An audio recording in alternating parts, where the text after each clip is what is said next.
it was obvious to me that, number one, as a citizen of this country, I owed him support. And it was also clear to me that knowing him as a Pan-Africanist, as a leader with experience, and that he had immense understanding of issues Africa, he qualified for not just my support, but that of the government of Kenya. And that is why we went out of our way to support his candidature. As he has said, there were many propositions about his candidature. There are those who said my support for Raila Odinga was so that I could exit him from the stage. But there are those also who told me that by supporting the Honorable Raila Odinga and by him being the chair of Africa Union, I will be empowering him so that he can come and compete with me. And I had a very clear answer to them, that my support for Raila Odinga is not conditioned on him supporting me or him surrendering his aspirations for whatever reason. It was very clear to me that this support was deserved as a Kenyan. And I said then, and I will say again, that the Honorable Raila Odinga was a great candidate. He went out of his way. He ran a beautiful campaign, and I am very proud of his candidature. The outcome notwithstanding. And when he came back, we have been working together in the broad-based arrangement that we have that is inspired not by what is in it for me or him, but how we can close ranks and deal with the issues that affect the people of Kenya. And that brings us to this moment. And I must congratulate the Honorable Raila Odinga and the ODM party for their boldness and courage to take the position for Kenya and for the people of Kenya. That to me is a very bold decision. It's a very courageous decision. It may not be a popular decision, but that does not undermine the fact that it is the right decision to stand with the people of Kenya. And allow me to say that our country is undergoing major shifts across socio-economic and political spheres. Many of these transformations are occurring within the broader context of globalization and unprecedented technological, geopolitical, climatic, and demographic changes, creating an atmosphere of immense pressure, formidable challenges, and even an existential crisis. Never before have Kenyans expressed such a deep and widespread yearning for positive change and political, economic, and socio-economic transformation that leaves nobody, no community, no region, no religion behind. The expectation for fundamental progress is unanimous, consistent, intense, and universal across the nation. There is no one part of Kenya that does not yearn for progress and transformation. These aspirations, grounded on our nation's enduring character of boldly pursuing freedom, democratically managing our diverse interests, and engaging progressive institutions such as a clear notice for all of us that the time has come for us to seize this historic opportunity, unite more strongly than ever before, and deliver meaningful change to the Kenyan people. We undertake this commitment with the understanding that while our political parties may differ in strategy, we share a common goal: to build a united, secure, and prosperous Kenya under a government that is capable, committed, and willing to ensure abundance and opportunity for all without exception. This realization has enabled Kenya's largest political movements to engage constructively, recognizing the unique opportunity before us.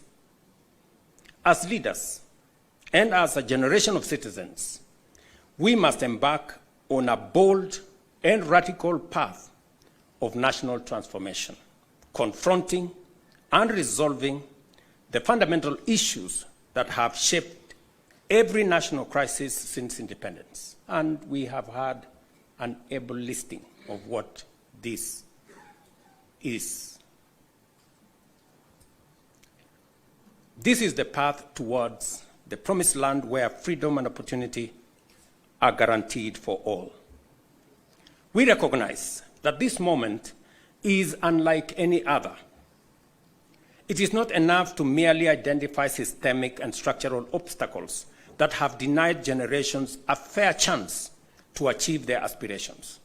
More importantly, we must rise above political differences and embrace a higher vision of the Kenya we all deserve.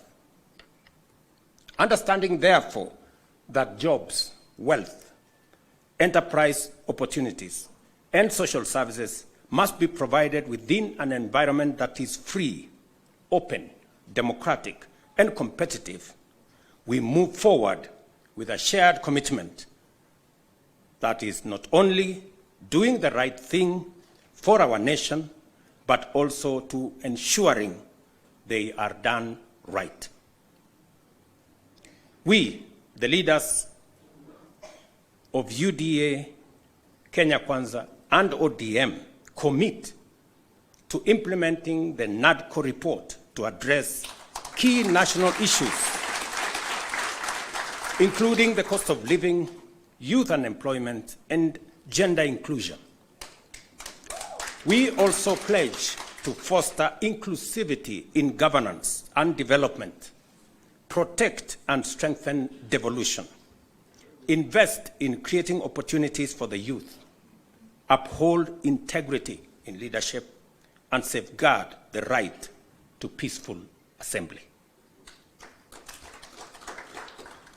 We will raise and manage national resources responsibly to reduce our debt burden by ensuring transparency, responsible borrowing, and an audit of past debts. To realize and to know what has been borrowed, for what purpose, and how is it going to be paid. I attempted to set up this audit. It didn't work.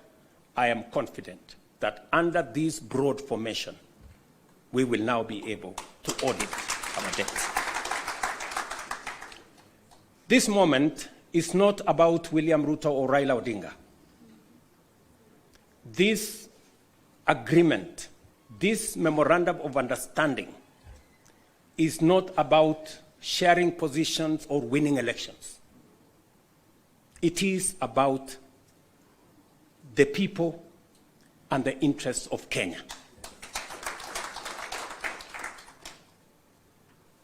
That is what is significant.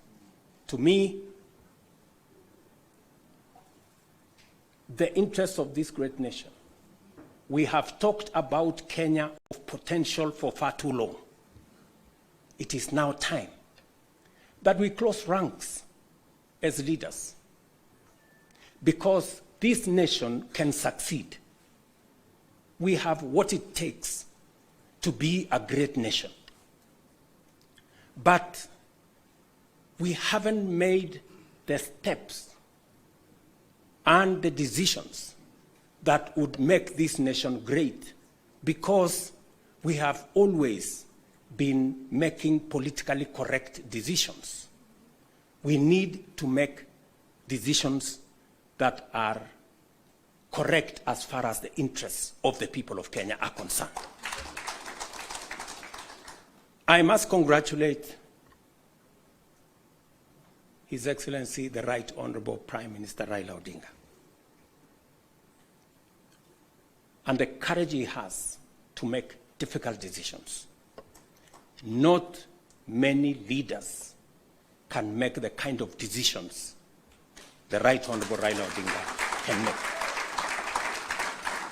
Very few people can put the interests of the nation and the interests of the people above or ahead of their own personal interests. I say that without fear of any contradiction, because I know the kind of difficulty my elder brother has got to go through in getting us to this position. And my brother Raila Odinga, history is going to charge you fairly for what you have done for this nation.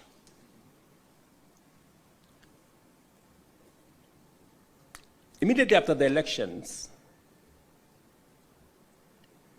several months after the elections, I called my brother and I told him, you have been my party leader. You have been my senior. Today, by God's grace, I'm president. I want you to be treated well.